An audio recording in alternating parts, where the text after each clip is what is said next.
Bangunlah kau yang lapar, kehendak yang mulia dalam dunia, senantiasa tambah besar. Banyak kepada Tuhan kita sayang. Dan kita akan sambut.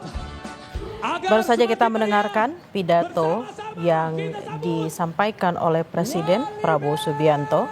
Tadi ada sejumlah poin-poin yang disampaikan oleh Presiden, yaitu pertama berjanji untuk mengembalikan aset-aset negara untuk rakyat.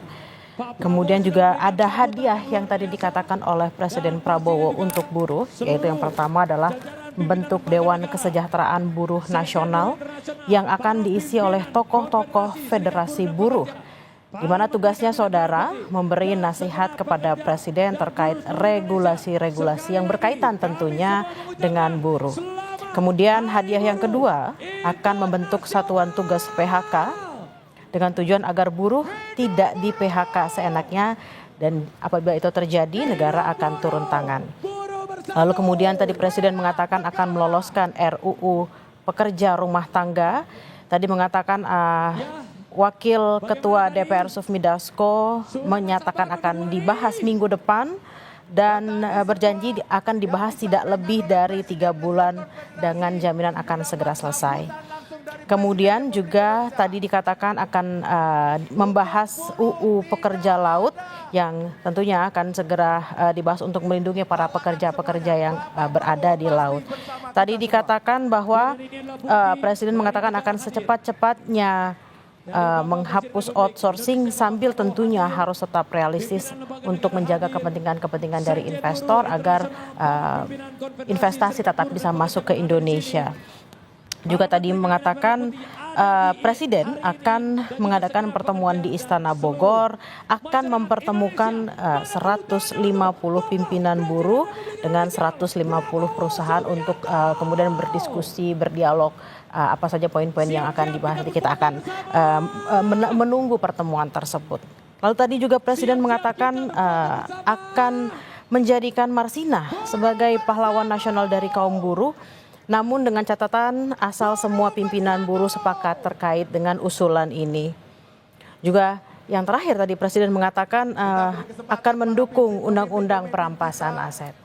Memang pidato yang disampaikan oleh Presiden Prabowo ini memberikan poin-poin penting. Tadi juga sudah disampaikan oleh para petinggi atau petinggi dari Serikat Buruh. Ada sejumlah tuntutan, ada 6 tuntutan yang disampaikan kepada Presiden pada hari ini, saudara. Dan kemudian Presiden Prabowo juga sudah menyampaikan jawaban dari tuntutan-tuntutan tersebut yang berbentuk hadiah-hadiah untuk para buruh tadi. Salah satunya adalah membentuk Dewan Kesejahteraan Buruh Nasional yang diisi oleh tokoh-tokoh Federasi Buruh yang tugasnya nanti akan memberikan nasihat kepada Presiden terkait dengan regulasi atau aturan terkait buruh, juga apa saja yang aturan-aturan yang dibutuhkan oleh para buruh ini nanti ke depannya. Juga tadi Presiden Prabowo juga menjawab tuntutan soal satuan tugas PHK. Presiden mengatakan akan membentuk satuan tugas PHK, di mana satuan ini berfungsi agar buruh tidak di PHK seenaknya dan negara akan turun tangan apabila hal-hal tersebut terjadi. Lalu kemudian Presiden Prabowo juga mengatakan akan meloloskan RUU Pekerja Rumah Tangga yang tadi juga Presiden mengatakan bahwa Wakil Ketua DPR RI sudah menjamin akan membahas RUU Pekerja Rumah Tangga ini minggu depan. Lalu Presiden tadi mengatakan akan memberikan jaminan bahwa RUU PRT ini akan dibahas paling lama 3 bulan sehingga bisa menjadi undang-undang. Kita akan nantikan terkait dengan RUU Pekerja Rumah Tangga ini. Dan yang terakhir tadi ada tuntutan juga terkait dengan Undang-Undang Pekerja Laut yang juga tadi Presiden mengatakan akan segera dibahas. Undang-undang ini terkait juga dengan pekerja-pekerja atau buruh-buruh di laut, baik itu di